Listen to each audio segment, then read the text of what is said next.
Chaque être humain dans cette vie finira par goûter le fruit de ce qu'il a semé et boira de la même coupe qu'il a fait boire aux autres. Celui qui a honoré les gens et leur a offert le bien sans compter sera honoré à son tour, et les bénédictions du don se reflèteront sur lui dans leur plus belle forme, comme les graines qui fleurissent lorsqu'elles sont arrosées d'une eau pure.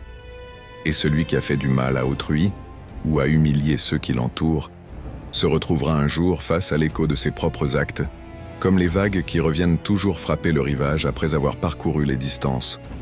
Celui qui a semé le mal ou a cherché à planter la douleur dans les cœurs en subira les conséquences comme une épée tenue par la lame, coupant son propre chemin dans la fidélité d'un univers qui ne se trompe jamais.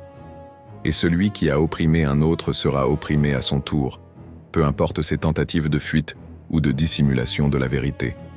Quant à celui qui a fait du bien aux autres, en leur offrant une énergie pure, en dessinant un sourire ou en apaisant une douleur, il recevra en retour une bienveillance insoupçonnée.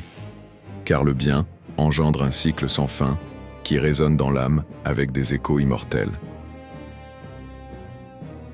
L'homme sage est celui qui saisit profondément cette vérité et veille à la droiture de ses actes et à la pureté de ses intentions. Il choisit le don plutôt que la rancune, la bienveillance plutôt que la vengeance, se souvenant que chaque geste semé aujourd'hui reviendra vers lui demain, qu'il soit bon ou mauvais. Que notre vie soit donc un voyage habité par la sincérité et la compassion, car ce sont elles seules qui laissent une empreinte véritable dans notre cœur et dans celui de ceux qui nous entourent.